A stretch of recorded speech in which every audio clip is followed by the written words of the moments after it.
मछली की खेती करने का अनोखा तरीका जिसे जानकर दंग हो जाएंगे। एक ऐसा जादुई मंदिर जहाँ का पिलर हवा में उड़ता है। और क्या कभी आपने सोचा है कि फैक्ट्री में सोना कैसे बनता है? या फिर क्या आपको पता है ज़ॉम्बी स्पाइडर के बारे में जो आधा मरा हुआ होता है और आधा जिंदा, और ताज होटल बना था बदले की भावना से? ये भी जानेंगे वीडियो में आगे, तो बने रहना वीडियो के एंड तक। नंबर 1 दोस्तों, 16वीं सदी में बना लेपाक्षी मंदिर हवा में झूलते पिलर की वजह से दुनिया भर में मशहूर है। इस मंदिर में बहुत सारे स्तंभ है, लेकिन उनमें से एक स्तंभ ऐसा भी है जो हवा में लटका हुआ है। यह स्तंभ जमीन को नहीं छूता और बिना किसी सहारे के खड़ा है। लोग इस बात की पुष्टि करने के लिए इस स्तंभ के नीचे से कपड़ा व अन्य चीजें निकालते हैं। स्थानीय लोगों का कहना है कि ऐसा करना शुभ माना जाता है। ये मंदिर जटायु के लिए बनाया गया है, जिसने अपनी जान पर खेल के सीता माता को बचाने की कोशिश की। लेकिन मंदिर का रहस्य इसके 72 पिलरों में से एक पिलर है जो जमीन को नहीं छूता। इस मंदिर के रहस्य को जानने के लिए अंग्रेज इसे किसी और स्थान पर ले जाना चाहते थे। इस मंदिर के रहस्य को देखते हुए एक इंजीनियर ने मंदिर को तोड़ने का प्रयास भी किया। इतिहासकारों का मानना है कि इस मंदिर का निर्माण सन 1583 में विजयनगर के राजा के लिए काम करने वाले दो भाइयों ने बनवाया था, पर इस पिलर का रहस्य कोई नहीं सुलझा पाया। नंबर 2,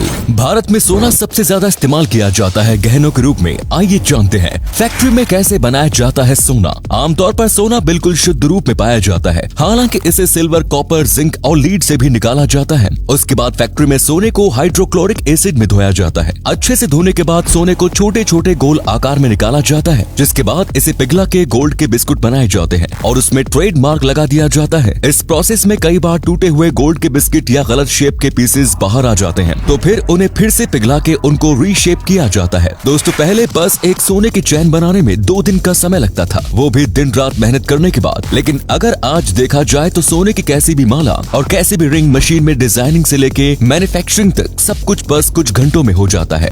नंबर 3, अमेरिका के किसी अस्पताल में कहीं आपको टहलते हुए स्पाइडरमैन दिख जाए तो चौंकिएगा नहीं। दरअसल ये कोई और नहीं बल्कि रिकी मीना है। रिकी मीना स्पाइडरमैन के कॉस्ट्यूम में रोजाना किसी न किसी अस्पताल में जाते हैं। किसी को उनके जाने या आने की खबर तक नहीं होती। यदि कोई उन्हें देख भी ले तो वो टोकता नहीं है, क्योंकि ये स्पाइडरमैन केवल बीमार बच्चों के रूप में दाखिल होता है। वहाँ पहुँचकर वो खुद को बच्चों को सौंप देता है। इसके बाद बच्चे जैसा चाहते हैं स्पाइडरमैन वैसा ही करता है। यदि वे उसे नाचने के लिए कहे तो स्पाइडरमैन डांस करना शुरू कर देता है। यदि कोई स्टंट के लिए कहे तो वो बिना देर किए अस्पताल में कूद फान मचा देते हैं। बच्चे तो बच्चे, बड़े भी उनकी हरकतें देखकर अपनी हंसी नहीं रोक पाते। वो कभी कभी तो बच्चों के साथ वीडियो गेम खेलता है, पंजे लड़ाता है और कभी बस उनका हाथ पकड़े घंटों तक बैठे रहता है। उसमें कुछ ऐसा जादू है कि बच्चे सारे दर्द, अपनी सारी परेशानियां भूल जाते हैं। और मानो या ना मानो, पर इन्होंने 10,000 से ज्यादा जिंदगी से हारे बच्चों को नई उम्मीद दी है और आज वो जिंदा है।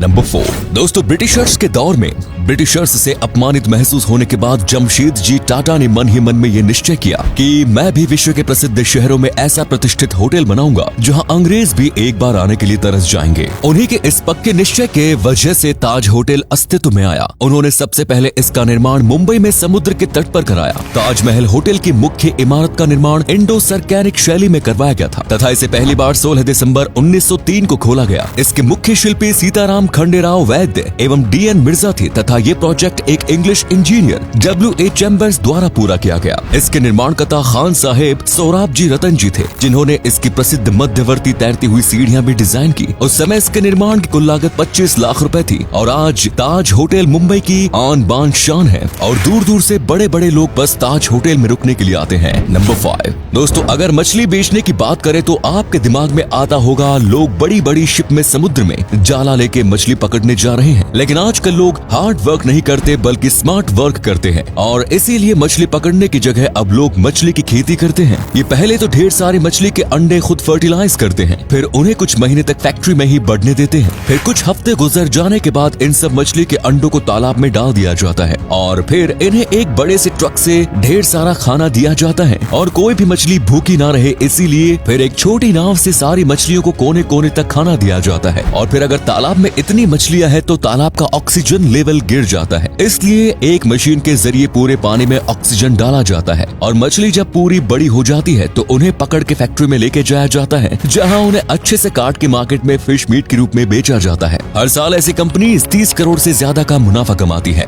नंबर 6 दोस्तों, क्या आपने कभी ज़ॉम्बी स्पाइडरमैन देखा है? अगर नहीं तो आज देखेंगे। ये जो स्पाइडर की प्रजाति है इसे खास ज़ॉम्बी स्पाइडर भी कहा जाता है, क्योंकि ये स्पाइडर ऑलमोस्ट मर गए होते हैं और ये अपने आप पर अपने जाले की ऐसी परत बना लेते हैं, जिसकी वजह से ये आधे जिंदा रहते हैं और आधे मर गए होते हैं। ये ऐसे फार्म में खा नहीं सकते, कुछ भी काम नहीं कर सकते, बस हिल डुल सकते हैं। अब ये ऐसा क्यों करते हैं, ये आज तक रहस्य है। साइंटिस्ट अब तक नहीं समझ पाए कि ये ऐसा क्यों करते हैं। नंबर 7, भारत का एक ऐसा रेलवे स्टेशन जहां रोजाना 20 लाख लोग आते हैं और रोज हजारों ट्रेन आती हैं। अगर आप अभी तक नहीं समझे हो तो हम बात कर रहे हैं भारत के सबसे ज्यादा भीड़ भाड़ वाले और सबसे पुराने में से एक छत्रपति शिवाजी महाराज रेलवे स्टेशन की। ये सबसे पुराना रेलवे स्टेशन माना जाता है, फिर भी आज तक ये सबसे ज्यादा व्यस्त रेलवे स्टेशन में से एक है। हाल ही में यूनेस्को ने इसे वर्ल्ड हेरिटेज साइट में इंक्लूड किया है। दोस्तों, आपको शायद ये अजीब लगे, पर कुछ फॉरेन से मुंबई के इस रेलवे स्टेशन में आते हैं ताकि वो इतनी भीड़ भाड़ को एक्सपीरियंस कर सके। यानी लोग हजारों रुपए खर्च करके धक्का मुक्की करवाने आते हैं। पर हम क्या कह सकते हैं इस बारे में,